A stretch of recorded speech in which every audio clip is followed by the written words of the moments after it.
be talking about solving polynomial equations, and this is day 2 of chapter 5, section 5.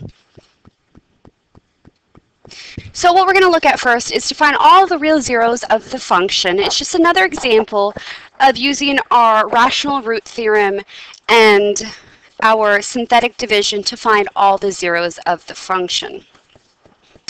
So what we can do first is we're going to have our p over our q. Remember, our p is going to be all of our factors of our constant, and q is going to be all of our factors of our leading coefficient. So factors of 40 are going to be plus or minus.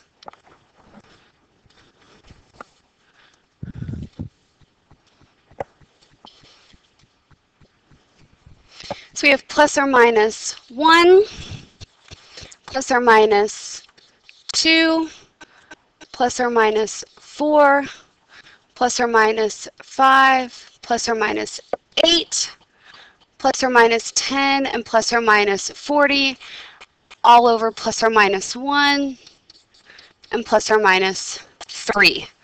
So what we can do is we can graph this very quickly in our calculator and find some zeros.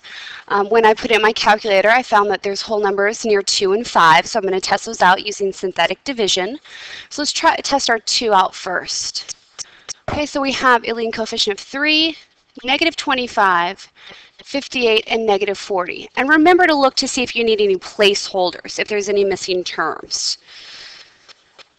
So bring down the 3, we get 6, negative 19, negative 38, 20, 40, and 0. So we now know that 2 is definitely a 0. Okay, now let's try out 5. Let's see if 5 is going to work for us. So bring down the 3, we get 15, negative 4, negative 20, and we get a 0. So that's also a 0, is 5. Since we went from cubed to quadratic, this is actually down to linear, so we have 3x minus 4. We can set this equal to 0, and we get 4/3 as another 0. So we can say that our solutions are 2, 5, and 4/3, and we are finished. All right, next up, what we can do is I can give you zeros, and we can write equations from those zeros. So it says write a polynomial function f of least degree that has a leading coefficient of 1 and the given zeros. So if I give you the zeros negative 4, negative 2, and 5, I can rewrite this in factored form. So we can start this off as the f of x is equal to x plus 4. Because remember, in factored form, we would set x plus 4 equal to 0. We'd subtract the 4, and our 0 would be negative 4. So we change the sign for those. The next one would be x plus 2. Next one would be x minus 5. X minus 5. So now what we need to do is just multiply these out. I'm going to FOIL these first two. So I'm going to get x squared plus 6x plus 8, and then I'm going to bring the x minus 5 to the end. Well, we've multiplied a trinomial and a binomial before, and we've used the box method. So we can use the box method for this very easily. So we have x minus 5 and x squared, 6x, and 8. So we're going to get x cubed, 6x squared, 8x, negative 5x squared, negative 30x, and negative 40.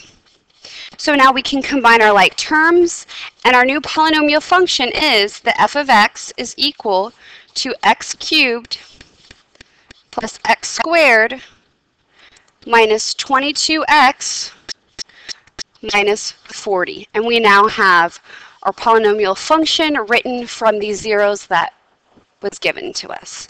Let's try another one. Now this time we have 4 and 6 minus the square root of 7.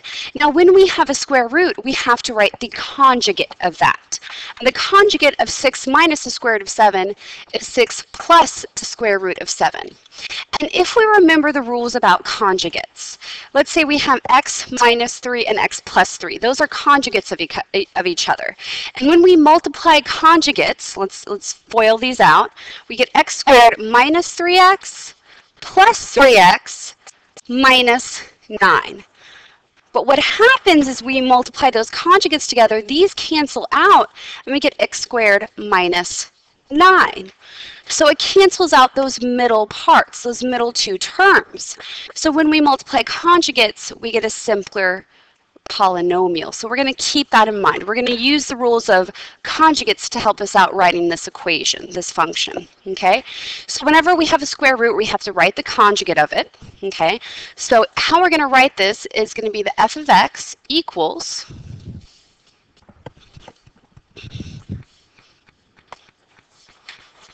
and we're going to write x minus 4, and then we're going to do a bracket, and we're going to do x minus, in parentheses, 6 minus the square root of 7, and then another bracket, x minus 6 plus the square root of 7. Okay? And now whenever we have a parentheses and a negative in front of it, we have to distribute that negative. We have to distribute that negative. So we're going to rewrite this as x minus 4 bracket x minus 6 plus the square root of 7 and x minus 6 minus the square root of 7. And now what we can do is we can regroup the terms in the brackets. I can put a parentheses around the x minus 6, and if you notice, x minus 6 plus the square root of 7 and x minus 6 minus the square root of 7, those are conjugates. So I can use the rule of conjugates and multiply the first two terms and the last two terms. The middles cancel out because they are conjugates. So how we're going to write this is x minus 4 times x minus 6 squared, because we multiply the first two terms. We multiply the second two terms. A positive square root of 7 times a negative square root of 7 is a negative 7. And those middle terms are going to cancel out because those are conjugates. So we're going to use our rules of conjugates. So now what we can do is we can multiply that binomial out, and we get x squared minus 12x plus 36 minus 7. And we can simplify. So we now have x minus 4 times x squared minus 12x plus 29. We can now use our box method to multiply the binomial and the trinomial.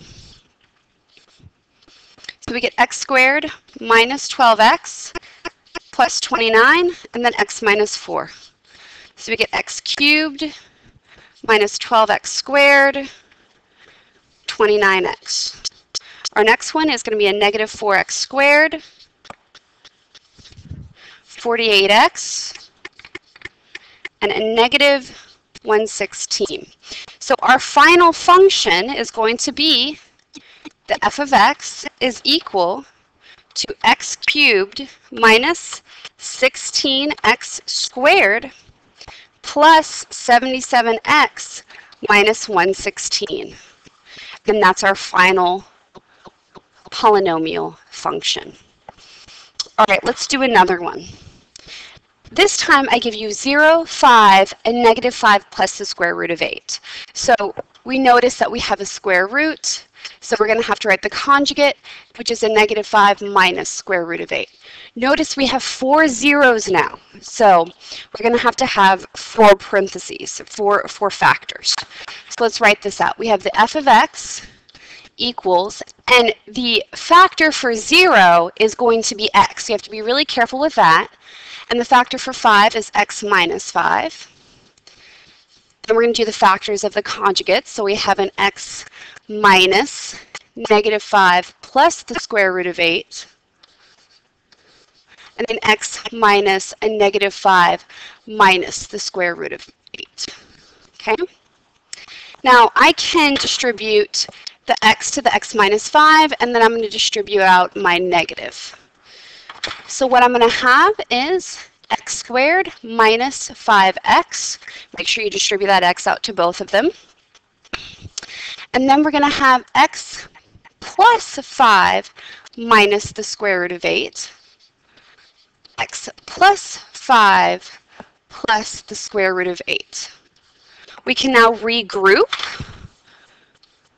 and we can now have our conjugates, and we can FOIL those out. So we're going to get x squared minus 5x times x plus 5 squared minus 8. All right, we're going to multiply that out, the x plus 5 squared. So we have x squared minus 5x times x squared plus 10x plus 25 minus 8. Simplify. We have x squared minus 5x times x squared plus 10x plus 17. We now have a binomial and a trinomial. We can use our box method.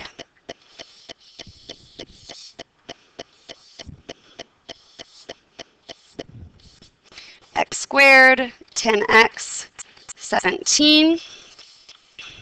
Now we have an x squared minus 5x, so be really careful with those.